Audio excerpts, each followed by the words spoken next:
मैं Ruhi class 9 chapter 9 का उदाहरण 9.1 बनाने जा रही हूँ। चलिए साथ में बनाते हैं। सबसे पहले हम लोग को उदाहरण का सबसे पहले हम लोग को क्वेश्चन पढ़ना है कि क्वेश्चन में क्या दिया गया है। तो क्वेश्चन में पहले दिया गया एक 5 केजी द्रव्यमान वाली वस्तु। द्रव्यमान क्या होता है? द्रव्यमान हम लोग को वस्तु का जो होता है, जो भार होता है, उस वस्तु का जो मास होता है उसको हम लोग द्रव्यमान बोलते हैं। और वो द्रव्यमान कितना है वस्तु का? वो 5 केजी है। वस्तु पर 2 सेकंड के लिए एक नियत बल कार्यरत होता है। मतलब जो 5 केजी का वस्तु है उस पर 2 सेकंड के लिए बल लगाया जाता है।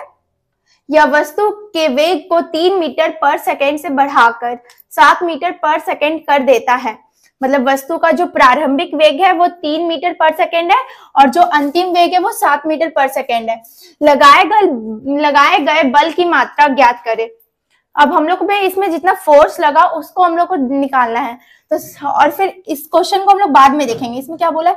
यदि इस बल को 5 सेकंड के लिए आरोपित किया जाए तो वस्तु का अंतिम वेग क्या होगा।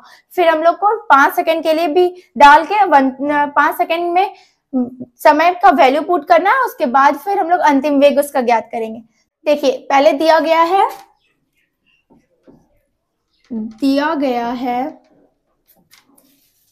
क्या दिया गया था हम लोग को क्वेश्चन में? u बराबर 3 मीटर पर सेकेंड।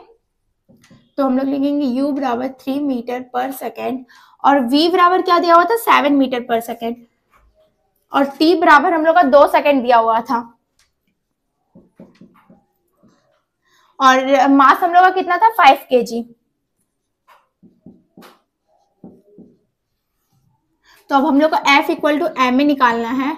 तो सबसे पहले हम लोग को A का मान ज्ञात करना पड़ेगा क्योंकि A का मान इसमें नहीं दिया हुआ है। तो हम लोग A का मान निकालने के लिए A equal to V minus U by T लिख सकते हैं।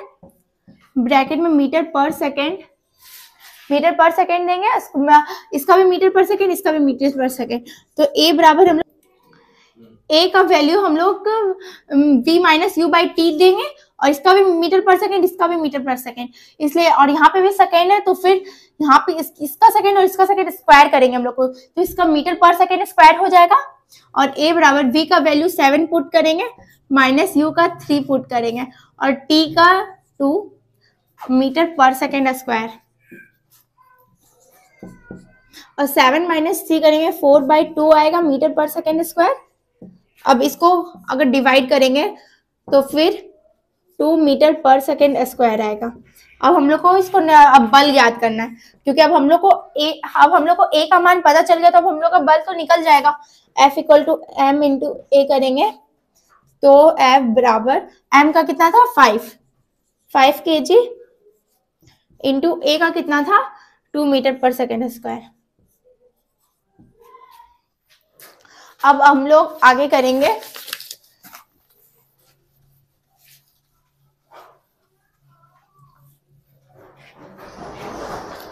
तो देखिए अब इसको मल्टीप्लाई करेंगे तो F बराबर हम लोग लिख सकते हैं 5 इंटू 2 बराबर 10, तो 10 केजी मीटर पर सेकेंड स्क्वायर। उसके बाद फिर हम लोग का नेक्स्ट एक और लाइन में दिया हुआ था यदि t बराबर 5 सेकेंड हो तो अंतिम वेग ज्ञात करें। तो हम लोग लिखेंगे यहाँ पे चूंकि यदि t बराबर 5 सेकेंड हो तो। अब हम लोग को इसमें अंतिम वेग ज्ञात करने के लिए हम लोग को गति का पहला समीकरण भी पढ़ाया गया था v equal to u plus at से। तो हम लोग को v equal to u plus at से हम लोग का अंतिम वेग निकल जाएगा।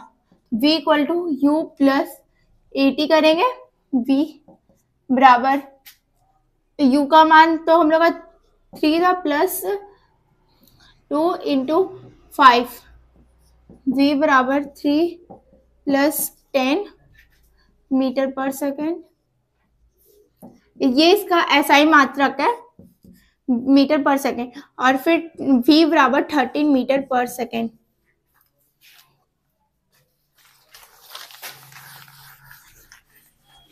अर्थात हम लोग का v बराबर जो अंतिम वेग जब हम लोग 5 सेकेंड t बराबर 5 सेकेंड है तो फिर हम लोग का अंतिम वेग 13 मीटर पर सेकेंड आएगा। धन्यवाद।